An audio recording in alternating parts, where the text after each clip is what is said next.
Tämä tässä on Cupra Tavascan, eli Fenixin tavoin Seatin tuhkasta syntyneen merkin näkemys siitä, minkälainen Volkswagen ID.5 pitäisi olla.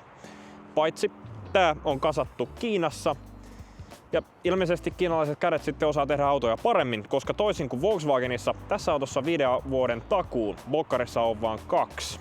Pitkälti tämä auto on teknisesti identtinen kaikkiin muihin MEB-autoihin, johon tietenkin sisältyy Volkkarin ID-sarja, mutta sen lisäksi myös tässä sisusta ainakin näyttö, ratti ja käyttöliittymä on enemmän tai vähemmän identtiset Volkkarin ID-sarjan kanssa, toisin kuin sitten Skodassa ja Audissa, jossa kumminkin on tehty omat käyttöliittymät ja niin kuin käyttökokemukset. Ja rehellisesti sanottuna ratkaiseva tekijä siihen, että minkä auto sä näistä valitset, on mun mielestä tyyli, koska mitään muuta varsinaisesti siihen ei jää, paitsi ehkä se takuuasia, sillä tää on käytännössä samanlainen ajaa kuin Volkkari.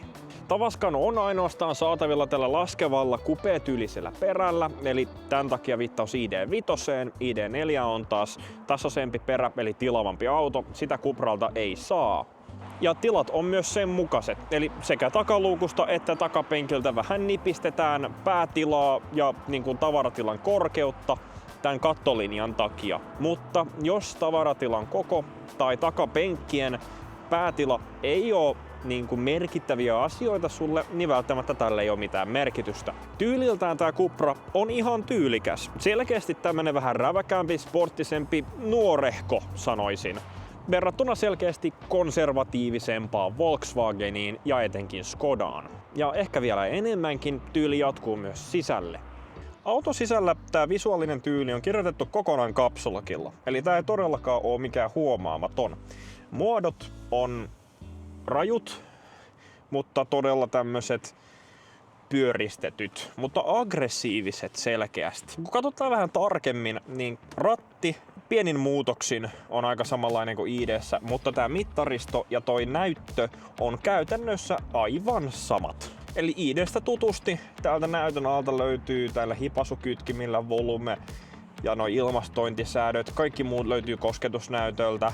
Ratista löytyy myös tutut hipasukytkimet Volkkarista, mutta itse asiassa napit on hiukan eri paikoissa.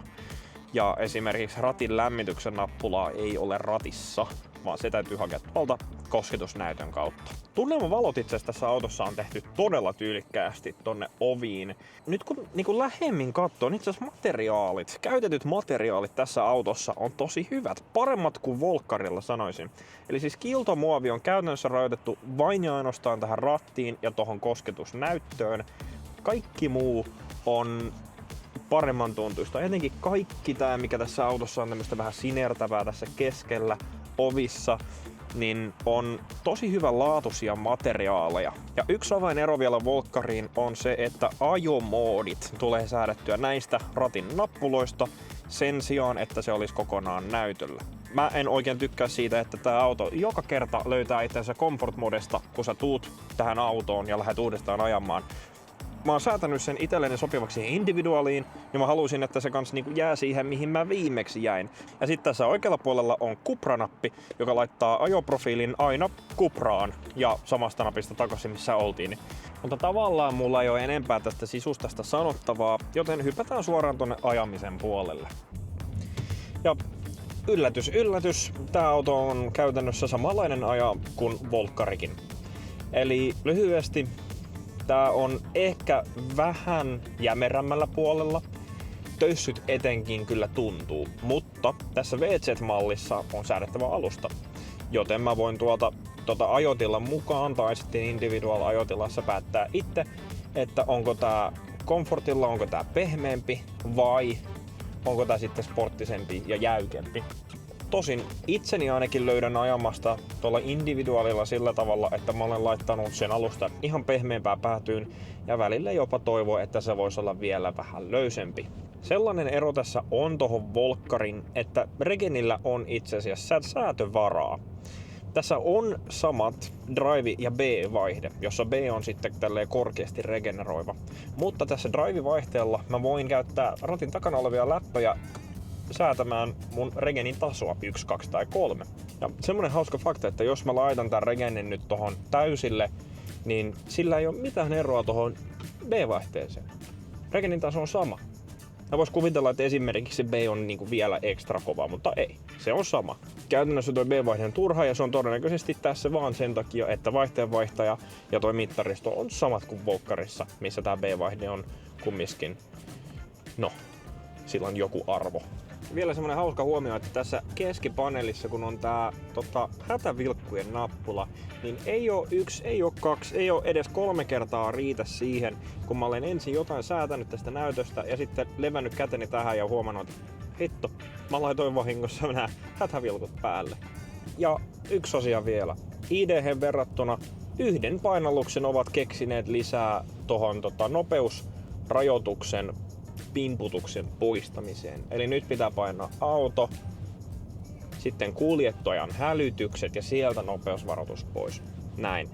Yksi painallus lisää, ei niin mahdoton juttu, mutta en ymmärrä miksei tässä voi olla semmoista niinku lempparivalikkoa, mistä sitten saisi aina ne mitkä haluaa. Nyt ne pitää niinku kaivaa täältä eri alamenujen alta.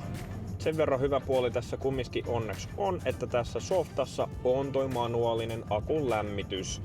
Eli tällä on helppo saada tällä pakkaskelilläkin täydet latausnopeudet. Mutta siitä huolimatta, että tässä on tää uusi softa, niin tässä yksilössä ainakin on aika hidaus maksimi latausnopeus, vaan 120 kilowattia.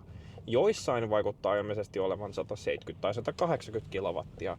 Joten jos olisin ostamassa tällaista autoa, niin kyllä tarkistaisin ensin myyjältä, että mikä siinä yksilössä on maksimilatausnopeus, jos se sua kiinnostaa, koska se ei vaikuta olevan täysin itsestäänselvä asia.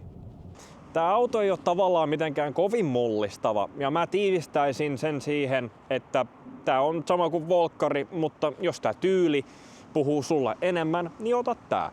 Autossa ei varsinaisesti ole minkäännäköistä niinku periaatteellista valituksen syytä, koska kumminkin tää arkkitehtuuri on varmaan yksi laajimmille levinneitä ja niin kuin kuntoon hiotuimpia, mitä markkinoita löytyy. Kumminkin MEB:tä on nyt valmistettu jo aikaisten monta vuotta ja niitä automalleja sillä on aika paljon.